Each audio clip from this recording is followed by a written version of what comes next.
트렌드 코리아 이혜원입니다. 요즘 세계적으로 많은 사람들의 마음과 귀를 사로잡고 있는 K-팝 데몬 헌터스. 저도 지난주에 보고 매일같이 OST 듣는데요.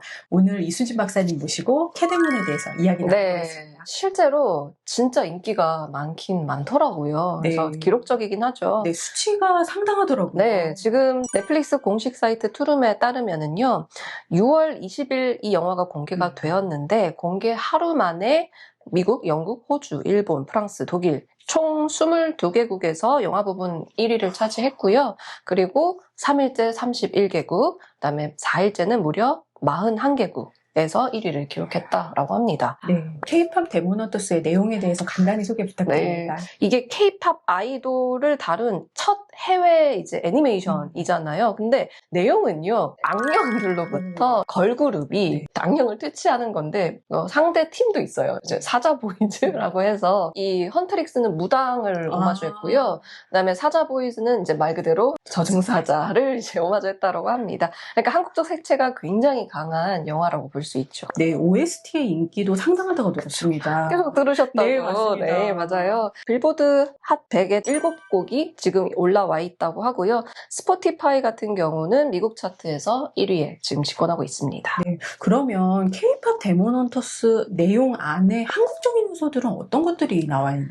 보면은 이제 아이돌이잖아요. 네. 그 쉬는 시간에 뭐 김밥도 먹고, 네. 이제 한국 라면도 먹고, 그리고 그 배경도 보면 남산이고, 낙산공원의 그 성곽을 걷고요. 저는 이거 정말 재밌었어요. 사자보이즈를 지칭할 때 후배라고 이렇게 이야기하더라고요. 그것도 참 재밌었어요. 그냥 말 그대로 그 영어 단어로 하지도 않고요. 진짜 한국말 후배 이렇게 이야기하는 것도. 그리고 헌트릭스에서 가장 나이가 어린 멤버를 영어로도 막내라고 부르더라고요. 그렇죠. 그런 것들이 굉장히 재밌었고, 그 까치가 인기가 진짜 많더라고요. 호랑이랑. 그 유쾌한 미나인 호작도에 나오는 호랑이와 까치를 캐릭터로 만들었다는 게 너무나 인상 깊더라고요. 맞아요. 그러다 보니까 워낙에도 사람이 많았던 우리나라 박물관에 더더욱 외국 감각이 많아졌을 것 같아요. 그리고 실제로 공개 직후에 이제 온라인숍 1일 방문자 수가 26만 명을 육박했다. 이 국립박물관 문화재단이 집계한 뮤즈 매출액이요, 한 200억보다 훨씬 더 넘었는데, 이게 전년도가 한 149억 정도거든요.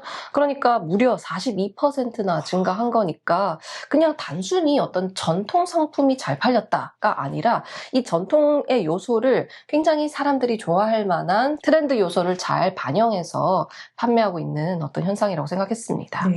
그럼 수지 박사님 혹시 뮤즈 가지고 계신 거 있으세요? 저 진짜 이거 있거든요. 그 취객선비 3인방 세트 해가지고. 네, 맞아요. 이게 실제로 변해요. 그래서 차오르면서 얼굴이 빨개지도록 설계가 되어서 특수 완료가 들어있다고 합니다.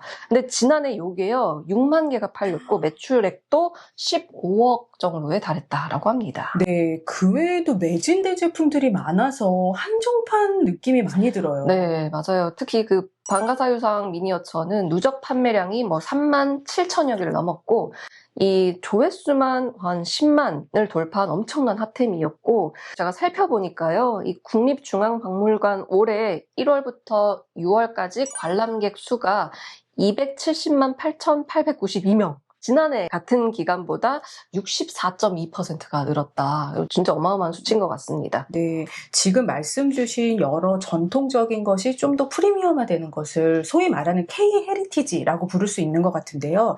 이렇게 K-헤리티지가 글로벌하게 뜨거운 이유는 무엇이 있을까요? 첫 번째는 이 이유인 것 같아요. 어떤 문화가요, 성숙하면 할수록 사실 헤리티지에 대한 관심도가 높아지는 경향이 있는 것 같아요. 예를 들어, 에르메스 명품 브랜드를 보더라도 정통성 그리고 어떤 프리미엄성을 더 강화하기 위해서 말의 안장을 이제 가죽에서 시작했던 그 공방부터의 어떤 헤리티지를 굉장히 강조하는 경향이 있거든요. 그 오래된 가죽 공방만의 멋짐이 있는 것 같아요. 그러니까요.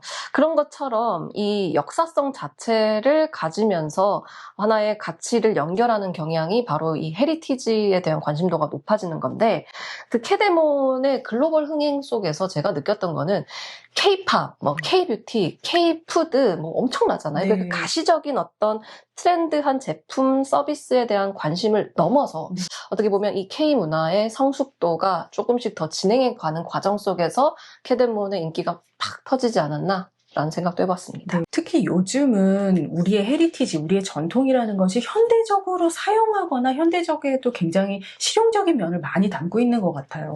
네, 맞아요. 소비자는요, 돈의 가치가 있어야 사잖아요. 네, 그렇죠? 맞습니다. 아무리 좋고 예쁘고 해서 하더라도 계속 꾸준하게 사기는 조금 어려울 수 있어요. 이 단순한 어떤 헤리티지 혹은 노스텔지어 뭐 이런 어떤 문화적인 코드도 분명히 있지만은 그 안에 실용성이 분명히 있습니다.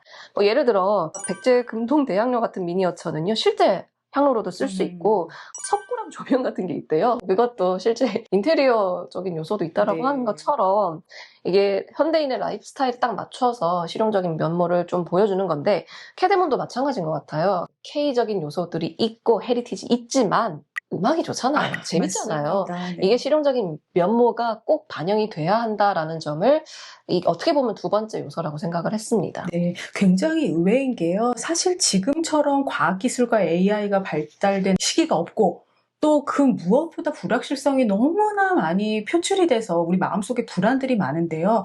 우리가 어떤 전통에서 무언가를 소구하고 있나 하는 느낌도 드네요.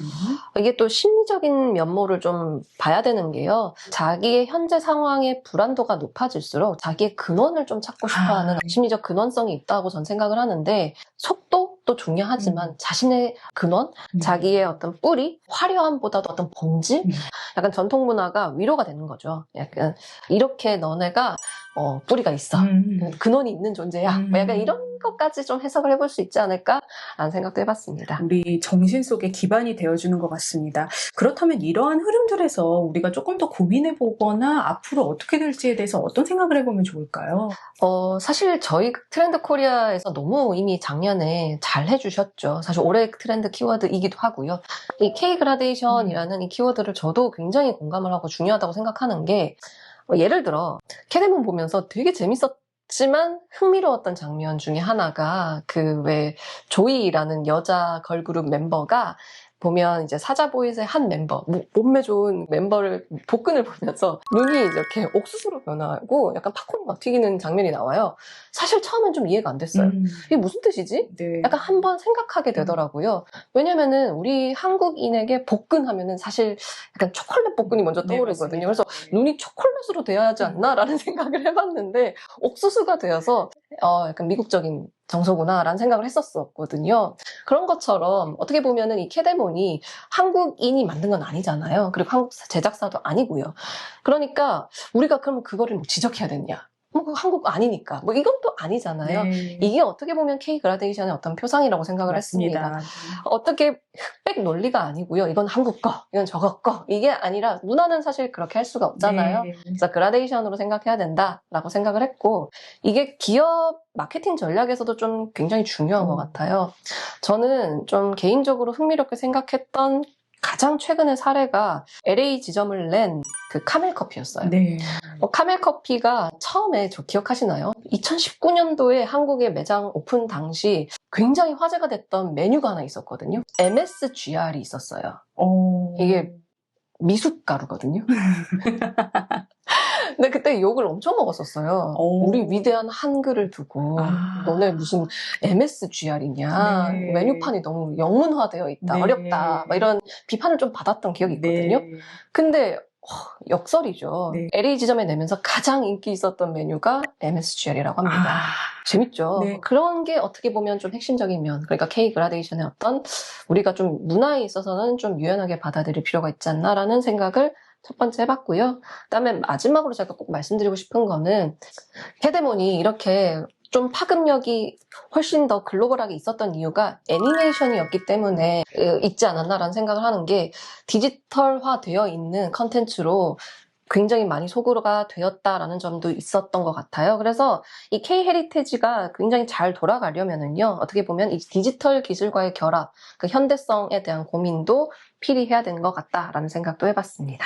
네. 이렇게 결국 정통성과 감각, 또 또 본질과 기술의 균형 속에서 K-헤리티지, K-컬처가 점점 더 발전하는 것 같습니다. 와, 너무 잘 정리해 주시는 것 같아요. 뭐라고 하셨나요, 방금?